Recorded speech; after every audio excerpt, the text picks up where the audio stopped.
Hello प्यारे दोस्तों, आप सभी कैसे हैं? उम्मीद करते हैं कि आप बिल्कुल अच्छे होंगे।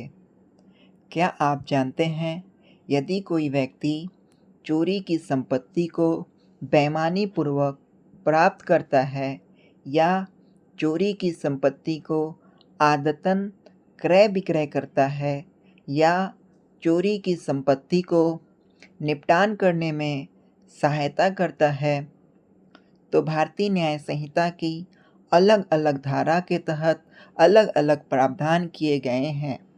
यदि कोई व्यक्ति चोरी की संपत्ति को आदतन क्रय विक्रय करता है या चोरी की संपत्ति को निपटान करने में सहायता करता है, तो हम इन दोनों टॉपिक पर आने वाले वीडियोस में बात करेंगे।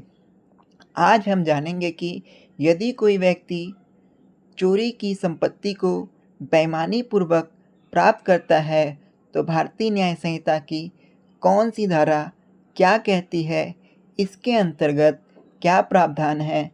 तो चलिए बिना देर किए हुए वीडियो स्टार्ट करते हैं। आप हमारे साथ बने रहें। हेलो दोस्तों, भारतीय न्याय संहिता की धारा 317 क्लॉज 2 कहती है कि जो कोई भी व्यक्ति चोरी की संपत्ति को बेईमानी से प्राप्त करता है या रखता है, यह जानते हुए या विश्वास रखते हुए कि वह चोरी की संपत्ति है, तो वह व्यक्ति इस धारा के तहत आरोपी माना जाएगा। अर्थात ऐसे व्यक्ति इस धारा के तहत आरोपी माने जाएंगे जो कि चोरी की संपत्ति को बेईमानी से प्राप्त करते हैं या रखते हैं, जिसके बारे में वह जानते हैं या विश्वास करने का कारण रखते हैं कि वह संपत्ति चोरी की है, तो ऐसे व्यक्ति इस धारा के तहत आरोपी माने जाएंगे। सरल शब्दों में कहूँ तो जो भी व्यक्ति चोरी का सामान लालच में आकर अथवा यह जानते हुए कि वस्तु चोरी की है खरीद लेता है या बेईमानी से प्राप्त करता है, तो ऐसे लोग ही इस धारा के तहत आरोपी माने जाएंगे। उम्मीद करता हूँ कि आपको परिभाषा बिल्कुल अच्छे तरीके से समझ में आ गया होगा। चलिए इस धारा से संबंधित कुछ उदाहरण आपके समक्ष प्रस्तुत करते हैं, जिसको समझ लेने के बाद उम्मीद करता हूँ कि आप भारतीय न्याय संहिता की धारा 317 क्लॉज 2 कभी नहीं भूलेंगे। पहला एग्जाम्पल आपके समक्ष ये रहा। मैं इसे पहले पढ़ देता हूँ, आप बिल्कुल ध्यान से सुने। मुझे आशा है कि आपको सुनते सुनते ही यह एग्जाम्पल और भारतीय न्याय संहिता की धारा 317 क्लॉज 2 अच्छे से याद हो जाएगी। तो एग्जाम्पल यह है कि एक व्यक्ति जिसका नाम राणा है, वह पानी प्लांट में गार्ड के रूप में काम करता है। रात्रि में वह ड्यूटी पर ही था कि ड्यूटी के दौरान वह अपना फ़ोन टेबल पर रखकर कुर्सी पर बैठे बैठे सो गया। कुछ देर के बाद जब इसकी नींद खुली तो इसको कुछ लोगों के आहट की आवाज़ सुनाई दी। आहट की आवाज़ सुनकर ये आसपास देखने लगे तो देखे कि 3 अज्ञात व्यक्ति पानी प्लांट के बाउंड्री को फांद कर अंदर आ घुसा है। तब इन्होंने हल्ला गुल्ला करना स्टार्ट कर दिया। हल्ला गुल्ला की आवाज़ सुनकर तीनों चोर भागने लगे और हल्ला गुल्ला की आवाज़ सुनकर आसपास के लोग इकट्ठा हो गए, जिसमें से कि 2 चोर भागने में सफल हो गया, किंतु एक चोर को ग्रामीणों के द्वारा पकड़ लिया गया। जब उसका तलाशी लिया गया तो उसके पास से मोबाइल बरामद हुआ। यह मोबाइल गार्ड राणा का था। उपरोक्त एग्जाम्पल से हमने सीखा कि जो कोई भी व्यक्ति बेईमानी से चोरी की संपत्ति को प्राप्त करता है तो वैसे व्यक्ति इस धारा के तहत अर्थात भारतीय न्याय संहिता की धारा 317 क्लॉज 2 के तहत आरोपी माना जाएगा। उम्मीद करता हूँ कि आपको पहला एग्ज़ाम्पल बिल्कुल अच्छे तरीके से समझ में आ गया होगा। अब मैं आपके समक्ष दूसरा एग्ज़ाम्पल पढ़ता हूँ। आप बिल्कुल ध्यान से सुनेंगे तो यह एग्ज़ाम्पल भी आपको समझ में आ जाएगा। 4 दोस्तों ने मिलकर घर में चोरी की घटना को अंजाम दिया। चारों के हाथ काफ़ी सारा रुपया, सोना चांदी का ज़ेवरात हाथ लगा। चारों दोस्तों ने मिलकर रुपया को आपस में बांट लिया और उसके बाद सोने चांदी के ज़ेवरात को एक स्वर्णकार को यह बोलकर बेचता है कि यह चोरी का ज़ेवरात है, मैं कम दामों में बेचना चाहता हूँ, क्या आप इसे खरीदना चाहोगे? तो स्वर्णकार काफ़ी सोच विचार करने के बाद सोने चांदी का ज़ेवरात लेने को तैयार हो गया। कुछ दिनों के बाद पुलिस इस कांड के आरोपी को गिरफ्तार कर लेती है।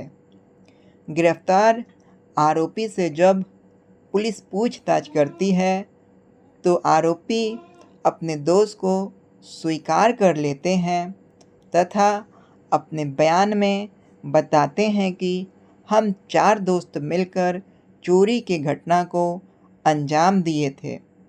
चोरी करने से जो रुपया प्राप्त हुआ उसे हम सभी ने मिल बांटकर ले लिया तथा सोने चांदी के ज़ेवरात को एक स्वर्णकार को बेच दिए थे।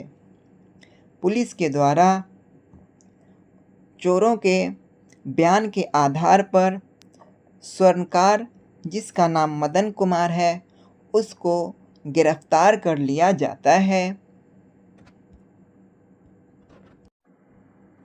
जब पुलिस के द्वारा स्वर्णकार से पूछताछ किया जाता है तो बताता है कि मैं लालच में आकर चोरी गई सोने चांदी के ज़ेवरात को कम दाम में ख़रीद लिया। इस एग्ज़ाम्पल से हमने सीखा कि चोरों के द्वारा चोरी कर लेने के बाद जो रुपया एवं सोने चांदी के ज़ेवरात बरामद होते हैं, चोरों के द्वारा रुपया पैसा को आपस में बांट लेते हैं तथा सोने चांदी के ज़ेवरात को उक्त चोरों के द्वारा एक स्वर्णकार को बेच दिया जाता है। स्वर्णकार लालच में आकर सोने चांदी के ज़ेवरात को कम दाम में ख़रीद लेता है। इससे क्या पता चलता है? इससे यह ज्ञात होता है कि जो कोई भी व्यक्ति चोरी की संपत्ति को लालच में आकर या वह जानता है या विश्वास रखता है कि वह चोरी की संपत्ति है और उसको खरीद लेता है तो वैसे व्यक्ति इस धारा के तहत आरोपी माने जाएंगे। उम्मीद करता हूँ कि यह एग्ज़ाम्पल भी आपको अच्छे से समझ में आ गया होगा।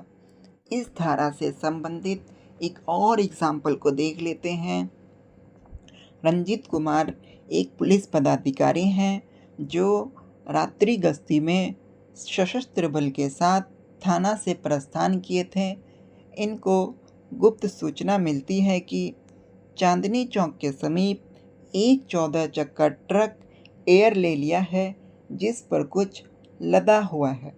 सूचना के सत्यापन व आवश्यक कार्रवाई हेतु चांदनी चौक के पास पहुँचे तो देखे कि एक 14 चक्का ट्रक खड़ी है जिस पर कुछ लदा हुआ है।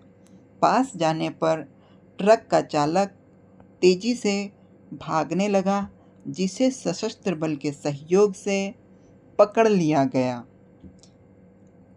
पकड़े व्यक्ति से भागने का कारण पूछा तो कोई संतोषजनक जवाब नहीं दिया।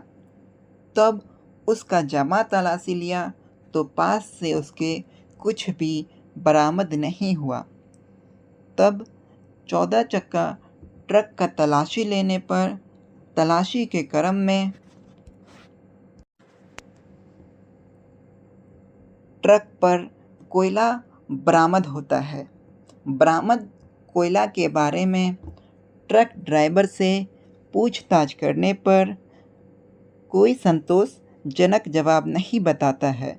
जब उससे कोयला से संबंधित वैध कागजात की मांग की जाती है तो वह बताता है कि वह ट्रक का चालक है तथा ट्रक पर लदा हुआ कोयला अवैध है, चोरी का है, जिसे राजेंद्र पासवान के द्वारा ही अवैध कोयला का चोरी किया जाता है तथा उनके कहने पर ही ये अवैध चोरी का कोयला बेचने के लिए जा रहे थे।